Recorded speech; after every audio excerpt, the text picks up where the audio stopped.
Welcome to the kidsministry.blog podcast. Every episode, we share ideas, tips, and resources to help your children's ministry thrive. Okay, so today we're taking a deep dive into some really interesting insights from kidsministry.blog. They have this article, Creative Prayer Activities for Kids. And honestly, if you've ever watched kids during, the usual prayer time, fidgeting, looking around, maybe seeming a bit bored, this piece really digs into why that happens and what we can do about it. It challenges those traditional ideas, the whole bow your heads, close your eyes thing. Right. The author points out pretty quickly that for a lot of kids, that instruction it doesn't click. Mm-hmm. And crucially, it's not about disrespect. Not at all. No, exactly. It's just that kids learn and process things, especially abstract concepts like prayer, really differently than adults that need to move to interact. Yeah, and that understanding seems to be the key here. Absolutely. What I find fascinating is that instead of trying to suppress that natural energy, trying to make kids sit perfectly still, the author just decided to work with it, to embrace how kids actually engage with the world. Which led to some, pretty innovative ways to approach prayer time. And the results sound pretty remarkable. They really do. The article says prayer time shifted completely. It went from something kids just put up with to genuinely one of their favorite parts of the day. Imagine that. Kids actually asking if they can pray. Volunteering to lead even. That's a huge shift. It really is. So let's get into some of the specific ideas they shared. What actually works so well? Well, one of the really simple but effective ones they mentioned is using prayer walls. Prayer walls. Okay. How does that work? Basically, just a big sheet of paper up on the wall. Kids get markers, and they can write or, importantly, draw their prayers. Drawing. So it's visual. Exactly. They share this story about a little girl, Emma. Her grandma was sick, and she drew a picture of her grandma with hearts all around her. That was her prayer. For her grandma to feel better. That makes it so concrete, doesn't it? Takes it out of just, words hanging in the air. It really does. It becomes tangible, something they can see and interact with. And that idea of making it tangible, that feels like a core principle here. I think so. It externalizes their internal thoughts and feelings, gives them a solid way to express something abstract. Okay, so prayer walls. What else? They mentioned movement, right? Yes, movement prayers.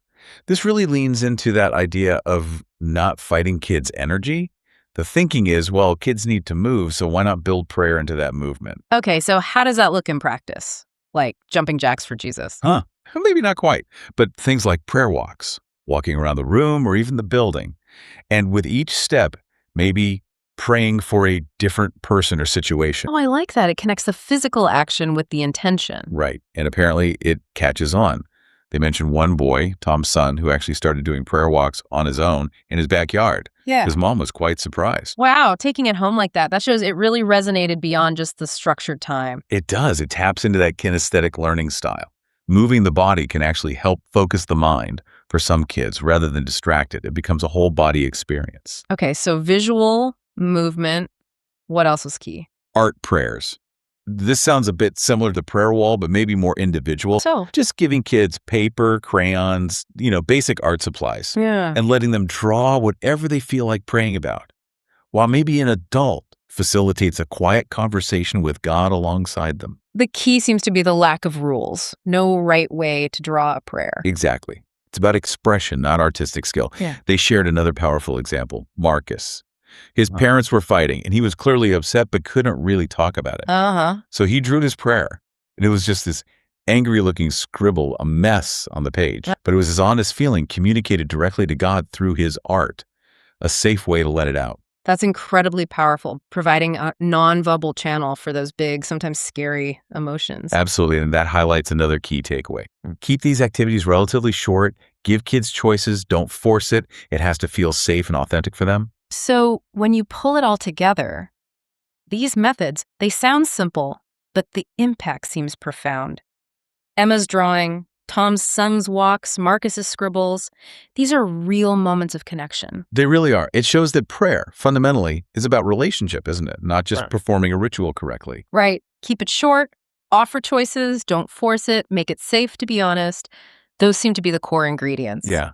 It's about helping them build a genuine conversation with God, not putting on a show for the adults in the room. It really shifts the focus. It does. And, it makes you think, if these principles, connection, honesty, choices, embracing individual expression works so well for something like kidsprayer, how could applying them change other areas, maybe things in our own lives that feel a bit like obligations? That's a really interesting question. Where else could we turn a have to into a want to by focusing on genuine connection and individual ways of engaging? Something for all of us to maybe mull over. Thanks for listening. To find more ideas, tips, and resources, go to kidsministry.blog. We'll see you next time.